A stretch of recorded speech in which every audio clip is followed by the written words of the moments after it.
and it just like felt like my body was just kind of giving up on me. And part of me kind of going into this kind of Project 555 was just trying to reconnect with my body and make sure we're still on the same side. 80 kilometers away from the finish line, my leg just kind of completely gave up. It just almost felt like at the front of my shin, like the ligaments and all were coming off. So within like the scope of 18 months, I went from never having run a marathon to running the entire length of country, like 570 kilometers. My name is Dmytro Moyseyev. I am an ultra runner from Ireland, and I just ran the entire length of Ireland from south most point, which is Mizenhead, to Mallinhead, which is the most northerly point in Ireland, which was a distance of 570 kilometers over the course of 138 hours. You don't just wake up one day and think, I'm going to run the length of Ireland. So like, how did we get to that decision and the position we're in now?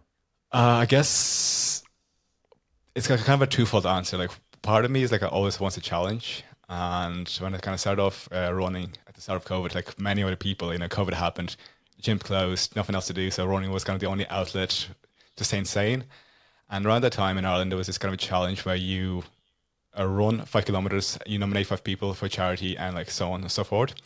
And I knew in advance one of my friends was going to nominate me, and I'm extremely competitive. So in advance of that, I started kind of running, trying to improve my 5K time to make sure I beat his time. Just a bit of a healthy competition, but like that's kind of part of my nature. And within like 2-3 weeks of me starting running, like I managed to somehow like squeeze out a sort of 25K, and I just kind of got hooked, like trying to see how much more I can push myself. Then like within another 3 weeks, I did my first half marathon, which I did like 1:59, which is, I know, like not ridiculously fast, but like it was still kind of going from like not running to doing a half marathon within a few weeks. Like I was kind of just very interested to see how much further I can push myself. And that's kind of how I got into running. And then few like months later on, like once I was kind of comfortably running, I decided I needed a bit of more of a challenge. So I decided to sign up to an Ironman. At that stage, I'd never swam or cycled. Like I could do like paddling around, but like not like proper sport participation. So like I thought, if I have 2 new disciplines, I can like push myself more. So I did my Ironman. I completed it, but I wasn't kind of fully satiated. So like I dipped my toes into a bit of a world of ultra. Did my first like a 60K run, and then like that was not enough. And so I decided, like, let's go like kind of all out. Let's go like as much as we can in Ireland.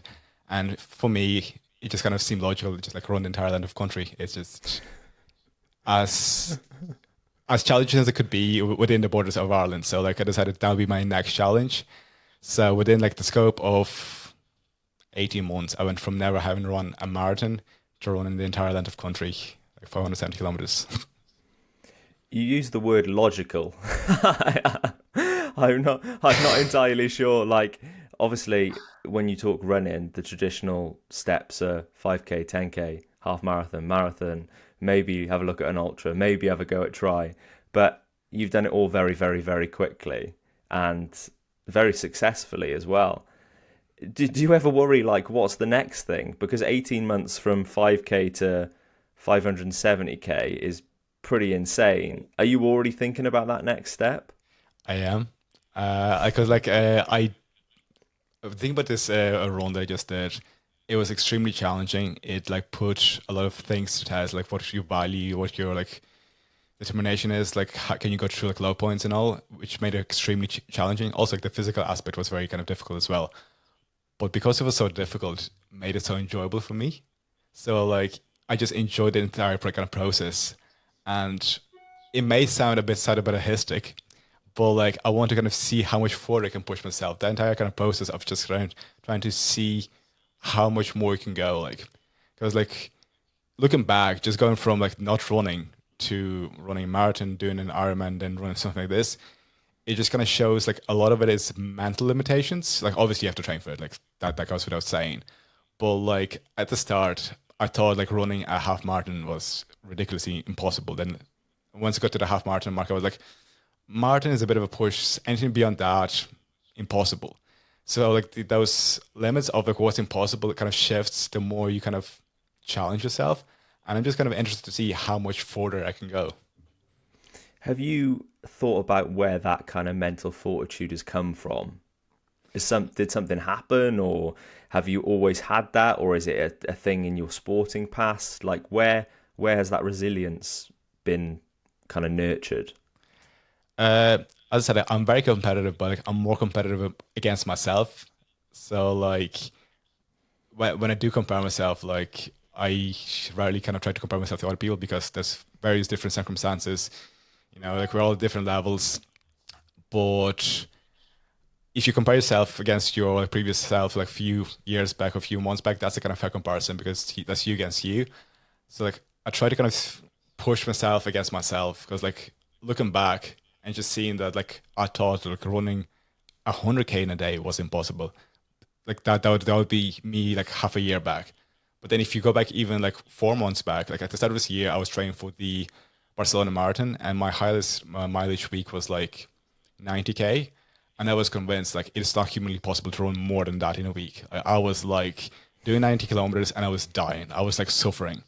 Go forward another 3 4 months after that, 100K weeks for my recovery weeks during the prep leading up to Project 555. So like it's kind of interesting and kind of just to see how much you can push yourself, and that is kind of a you against you is very kind of appealing to me. Also, there is was a bit of an aspect from the point of view of what did happen. Like so, last year when I was, like, I think it was like 3 weeks before Ironman, I did have a situation with a blood clot in my leg. So like out of nowhere, I did find a blood clot, which was a bit of a shock to the system. So like that kind of made me kind of cautious. But another thing that happened like a month after that, I had a situation in both of my legs, and when you are like kind of on blood thinners, and it's very unlikely for you to get blood clots, and also when you have blood clots in both legs, it's also very unlikely. So having that really kind of made a huge shock to the system. And at the time, when that did happen, I was away with my friends for the weekend, and it was kind of quite a isolated place. There was no way of getting to the hospital immediately, and that kind of kind of pushed me into a bit of a spiral because blood clots could be quite severe. Like so, like they can travel up to your lungs, brains, heart, and cause quite a lot of damage, potentially death. And just like knowing how unlikely the two blood clots on blood thinners is, and being so isolated, that kind of drove me into a very dark place at that time. And I think like I wasn't really thinking rationally, but like at the time I was convinced I was potentially going to die. And I had to go to one of my friends and say like, if I don't wake up in the morning, this is me sleeping in. This is just make sure like I am waking up. And I had a huge panic attack, had a huge kind of a anxiety attack, and in the end, actually, I ended up kind of just doing a precautionary death note just in case if I don't wake up. And like having that kind of going through that really kind of clears up a lot of things in your head, in your kind of life. It really puts to forefront what is important, what isn't important. So like, and it also kind of I kind of felt like my body betrayed me because like for blood clots, they kind of happen for no reason. That's just the way they are. But also like they usually happen for people who are quite sedimentary, who have alcohol consumption, smoked, drugs, or have been pregnant. I have been in none of those, and it just like felt like my body was just kind of giving up on me. And part of me kind of going into this kind of Project 555 was just trying to reconnect with my body and make sure we're still on the same side. So it's kind of trying to prove to me and to my body that we can still do kind of crazy things and still be kind of a team, if you want to call it so. So that's kind of the second part that I kind of mentioned earlier on.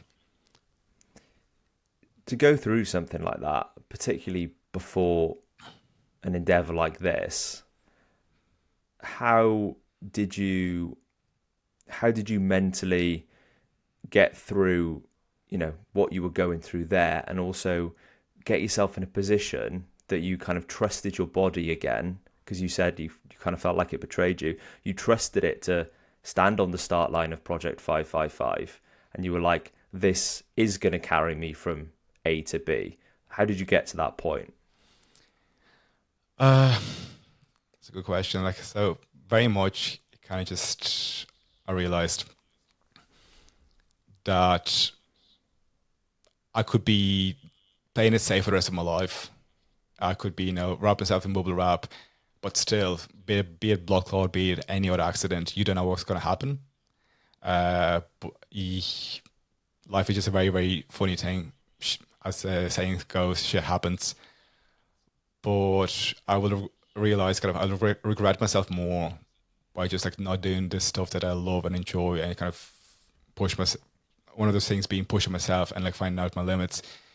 I would regret that more at the end of my life than going through these things, potentially putting myself at slightly higher risk, but like at least living the life, if that makes sense. So I knew like undergoing this journey, like I would be staying true to myself. I would be reconnected with my body. So it was kind of a almost like a pilgrimage for my own kind of sanity, if you want to call it so. So it's just this journey was not just kind of about going through point A to point B, but it's more just about proving to myself that I can still do things. I'm still at one with my body, and that you know life is short. So if you keep putting off things or playing it safe, there's nothing wrong with that. Like, that's your prerogative. But if you want to kind of live the life, you have to do stuff that you want to do. You want to do the stuff that you love. And for me, that is like running and like kind of challenging myself. It shows when something like that happens that life is very much in the balance all the time. Is that something that you kind of feel more now post the blood clot? Yeah.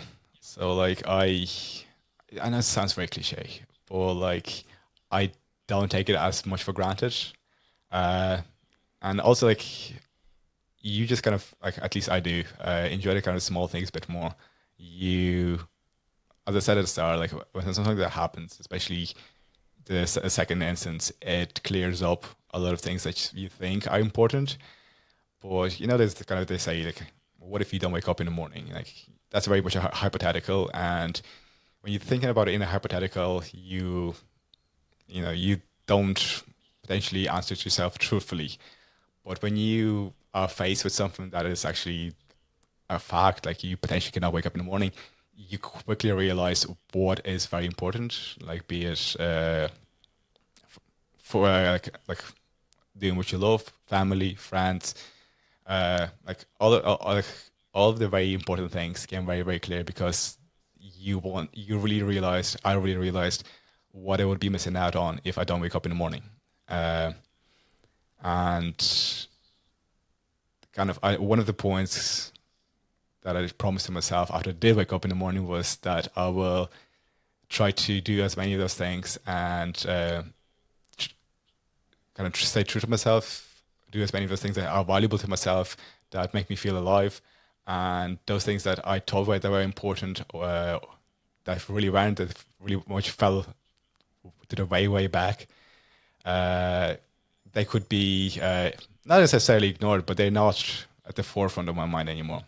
Because like one of the things that a lot of people say, like you never look back and you say to yourself, I hoped I worked 100 more hours or something like that. Like it's the family, it's the connections, it's doing things that you really, really love that for me at least were something that I realized I would be very much missing out on if I don't wake up. I picked up earlier on when you said about comparing yourself to yourself, comparing you to you. And what I absolutely loved about that was thinking, all right, let's compare you to you then. Let's compare you now to you pre-COVID, pre-challenge, pre even that 5K.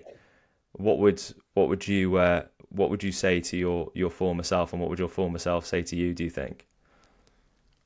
Oh, don't limit yourself. That's one thing that I learned over the past like few years, because especially like don't limit yourself and don't really compare yourself to other people, because it's a quite dangerous game. Because by comparing yourself to other people, you limit yourself. Uh, when it kind of started off running at the start, like you be looking at your friends 5K times and stuff like that, And there's nothing wrong with that. A bit of healthy competition, I enjoy that as well. But I quickly kind of just stopped doing that, and the only kind of times I do have like that are kind of a comparison, I think that are the kind of world record times. And it's not for me it could be like I have to go out and break the world records, but it's more like that's the current potential limit. You can push yourself much more closer to that. So like comparing yourself to like a local times is all great. There's nothing wrong with that. But for me, it's more about just kind of trying to go above and beyond. So one thing I would say to my past self is don't limit yourself and push yourself as much as you can, because you will quickly realize once you get to the limit that you thought was your previous limit, that's only at the beginning. So like just keep pushing, keep trying to find out where else you can go, how much further you can go.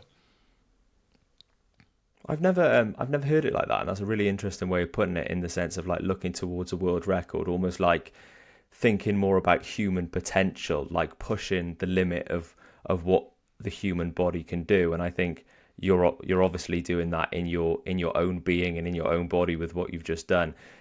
Onto Project 555, there was obviously many ups and many downs, and if you haven't, I would definitely go and check out your profile, if you're listening to this, on Instagram and other socials as well, just to see some of the incredible highlights, because it was brilliant the way that you shared the journey as well, mate.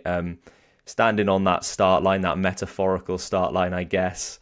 What was the feeling? What was that deep rooted feeling in your belly, in the back of your brain? Like, were you ready? Did you feel ready? And were you apprehensive about the journey to come, or excited? I was actually very excited to start, partially because it wasn't until I got to the starting line that it kind of hit me that it's actually happening. Because you hear about people doing it, you hear podcasts, you see documentaries, you read books about people doing mad challenges like this. But like for myself, I never thought I'd be doing anything close to something like that. Like, go back to me last year, I thought doing an Ironman was impossible. It's kind of pushing the human limits. And then like during the training camp, I was doing one just without training, just to see if I can still do it. So it's like the parameters of what's possible shifts very, very quickly. And for me, it was more just trying to see how far I can go now, like at the starting line. Another kind of a somewhat funny side, or whatever you want to call it, was that I was just looking forward to get it started, because once I start running, I could just put aside everything else.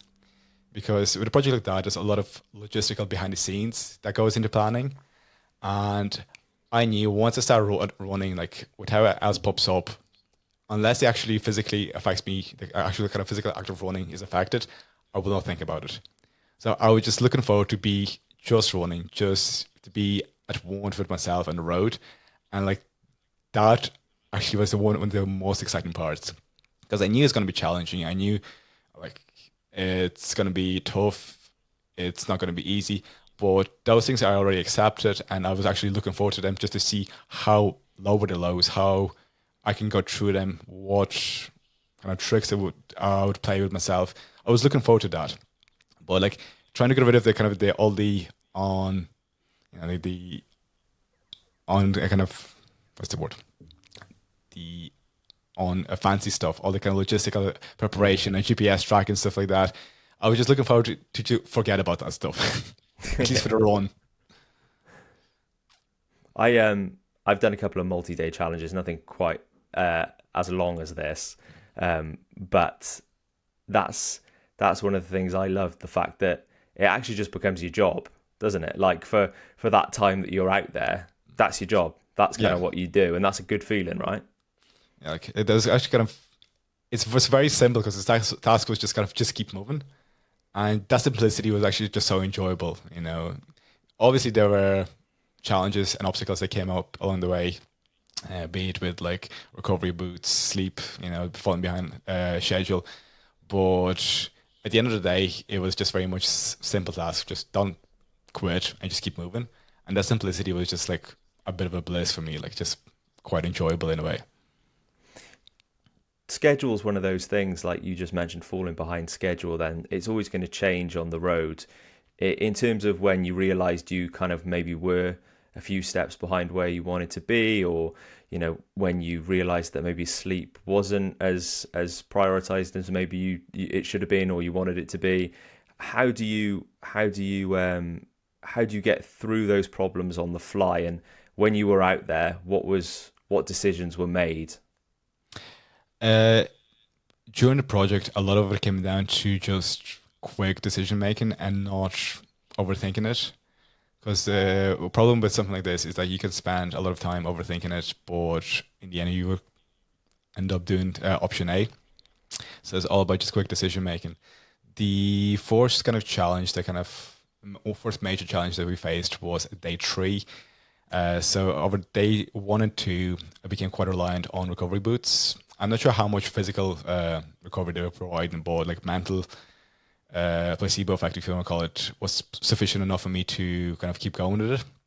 And on day 3, when I kind of woke up, the battery was dead, and we realized that the battery charger, the cable itself, was bust. So we were potentially 400 kilometers out from the finish line, no way of recovery, and that just put a huge mental dampener on me. And for the first 50 kilometers of that day, I was just dragging my feet, and I kind of realized later on, towards the end of the challenge, how much a mental game plays and factors into you performing well.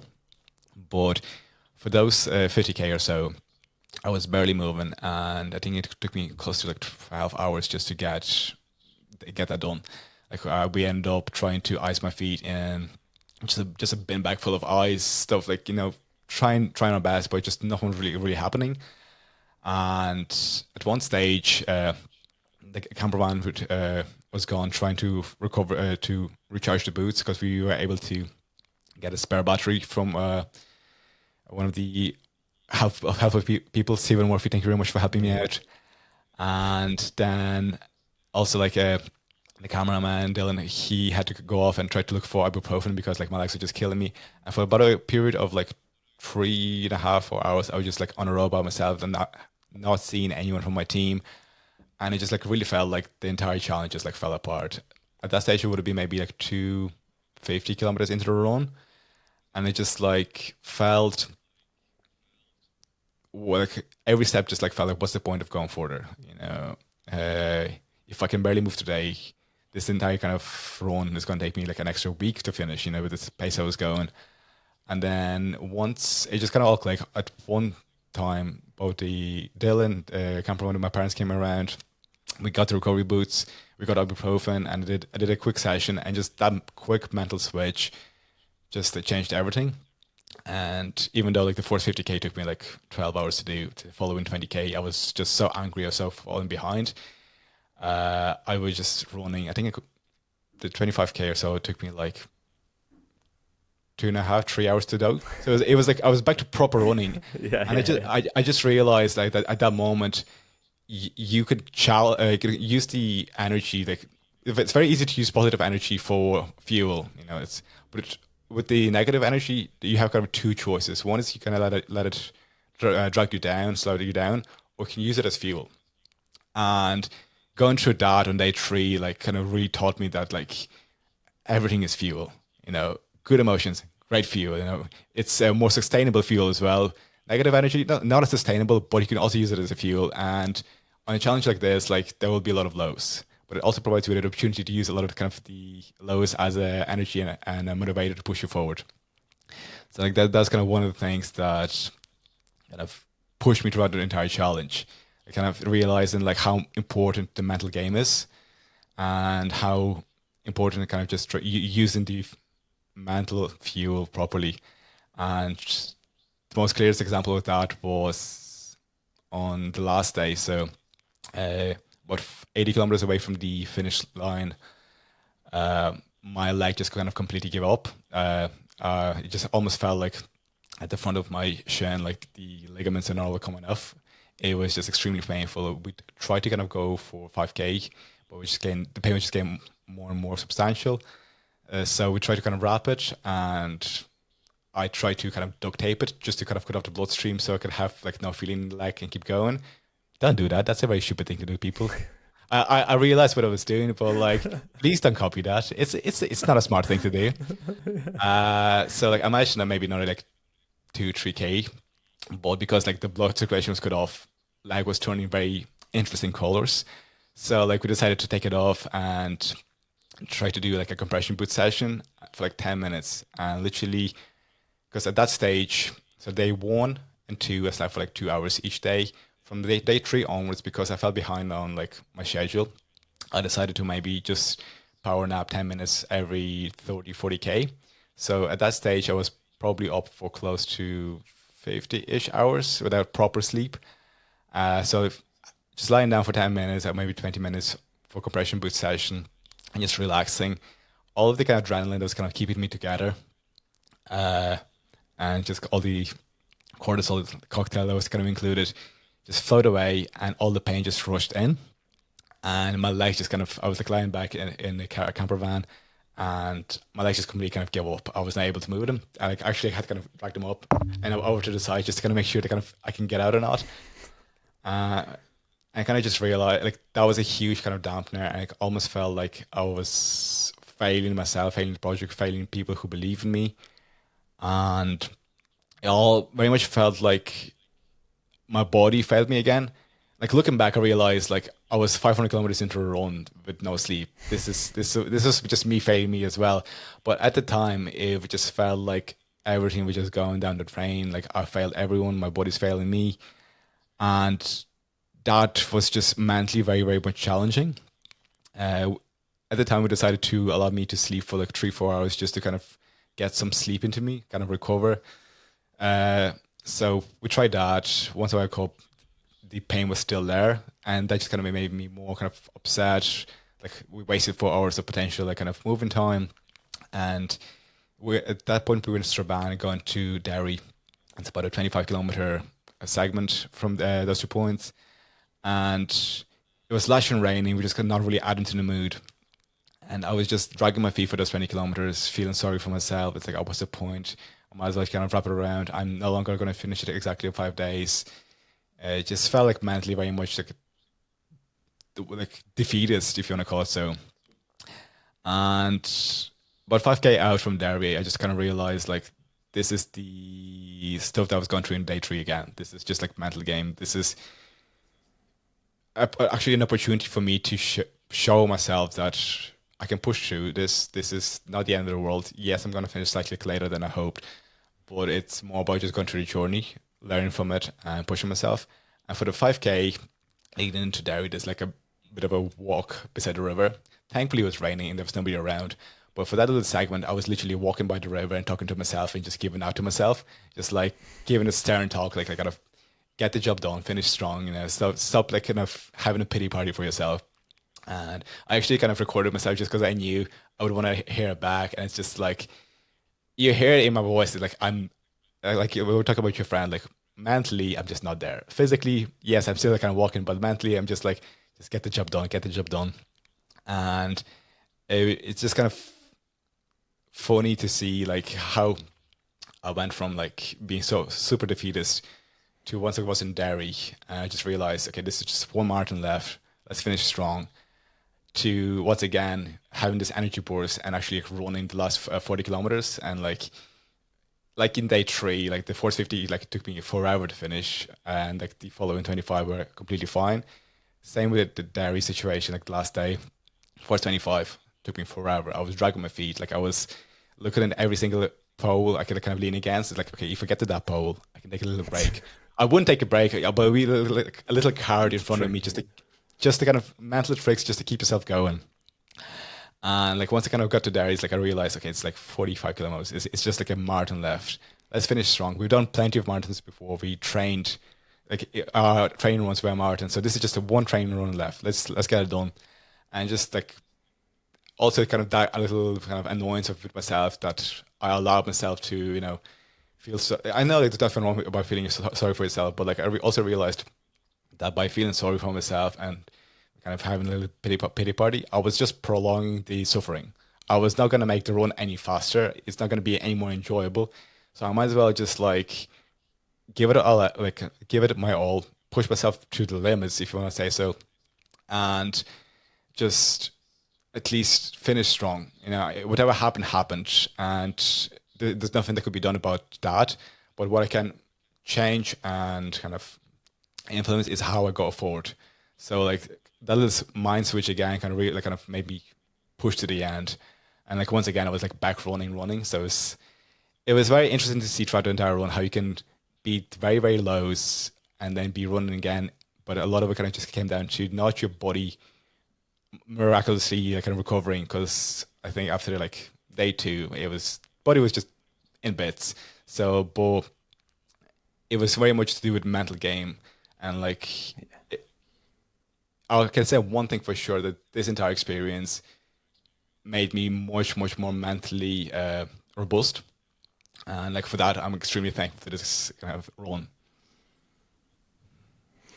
It's amazing to see people in that situation. I've never been quite there, but like you mentioned, then I've just been out to Moab pacing Scott Jenkins, who we did a previous podcast with, and yeah, seeing him at the end of that race, severely sleep deprived, which, to be honest, would have been exactly the same state that you were in at the end of this, like what you were just mentioning.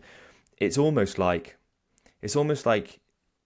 they're there, but they're not, and that's, I think, what you've just described. Like, you're there, you're there, you know the job you've got to do, but at the same time, you're not there, and you kind of have to remind yourself, hey, pal, look, we're doing this. Come on, we're getting to the finish line, and this is something we've worked really, really hard for.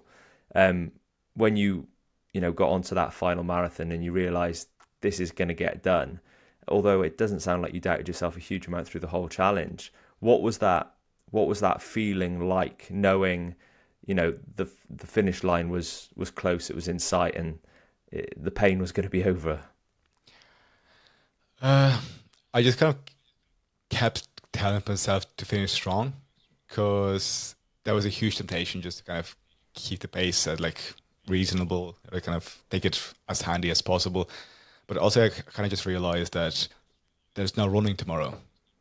So I can just give it my all. There's no holding back, like I can only just kind of make it better for myself if I kind of push myself more. And that's kind of like what made me go as fast as I could. Also, like I try to just not throughout the entire run, like I would break it up into just like next distance, so next 40 kilometers or so, and try not to think about what I have already done or what I have still to do, because it would be just way too overwhelming.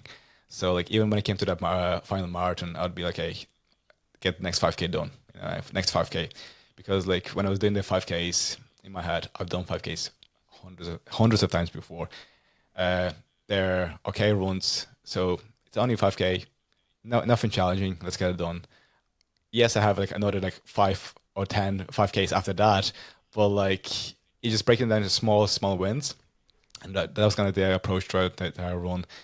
Just like break it down into small wins, and like as you gather those wins, you just feel better and better. So like the confidence grows with every small win, and that was just like the approach that I kind of came to the final run as well. Sorry, the final marathon as well. It was just like, let's get this final win. Like let's kind of let's finish the job. What was that finish line moment like? I to be honest, in a way, I was actually kind of sad. Because for me, it wasn't about getting to the finish line. It was more about the journey. Like they say, it's not about the destination; it's more about the journey. And I know it sounds a bit cliche, but like once I got there, like, there's actually kind of this footage. I was very pushed to get to the finish line, and my parents and the cameraman, they all finished about 20 minutes before the little sign on the ground that says finish start, because like a lot of people cycle the distance. So like I was looking for that sign, but because it was completely pitch black, I was just like kind of looking around, looking for it. And it's actually kind of funny, like a clip of them like, "Yay, well done, you made it!" And I'm just kind of coming around the corner. Where's the sign? Where's the sign? Completely out of it. Like I'm physically there looking for the sign, but mentally you could see in my eyes like I'm somewhere else. So like then I realized it's like up another hill. So like I ran up, I kind of touched the sign, and then I just sit on a rock, and they kind of run up to me and they're like try to celebrate, congratulate me. and I kind of had zero emotions. Yes, I was very, very tired, but like there was no huge feeling of like relief or accomplishment. It was just like, okay, job done. What's next? Uh, because like because like I knew like in my head I knew I would get to the end. Like the only kind of question was that how long it's gonna take me. Uh, Especially like once I got to like 200 kilometers out, in my head that was just a countdown. It's like leading up to like the first 400 kilometers or so, it was just like building it up and not thinking too far in advance. So once you got to about like 100 miles out, it's like, okay, I've done that run before. Let's get it done again. So it's kind of just kind of gone back to familiar, and it doesn't seem as intimidating. Even like, because if you think about it, like if you were to start off this run from the scratch at the starting line in Mizzen, you have 570 kilometers ahead of you. That's very intimidating. That's could overwhelm you so easily. But simply just thinking about like the next 5K ahead and going forward and just not thinking about what you have done already, it's just a much simpler approach. And because that's kind of the way I approached it, once I got to the finish line, it didn't feel like I finished 570 kilometers. It just felt like I just finished the last like 5 or 10. So like there was no like that huge feeling of accomplishment or whatever you want to call it. It was just more like, okay, we finished the run.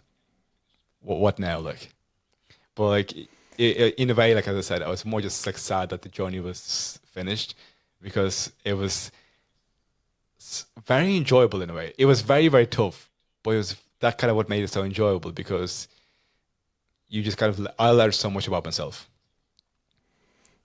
And I think, you're upset the adventure's over, aren't you? When something like that finishes, you've just run the length of Ireland. Like, you've seen Ireland in a way that not many people ever get a chance to see Ireland, and now you're like, oh, it's kind of like it's done Yeah, now. yeah. Like, what have the kind of few weeks following the challenge been like? Because people do talk about, that post-challenge blues.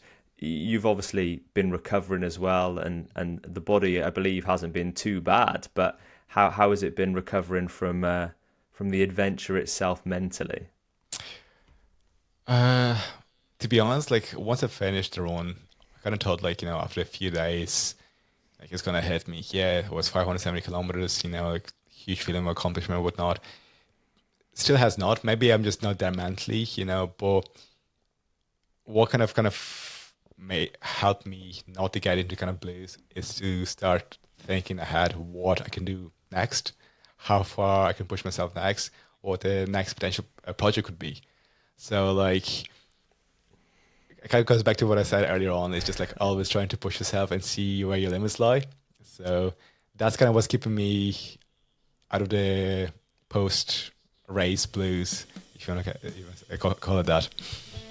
You've mentioned the next word a lot, mate, and I would never normally ask it quite this outwardly, but and I appreciate you might not have said it anywhere, and you definitely don't have to say it, but give us a little clue maybe about what's next.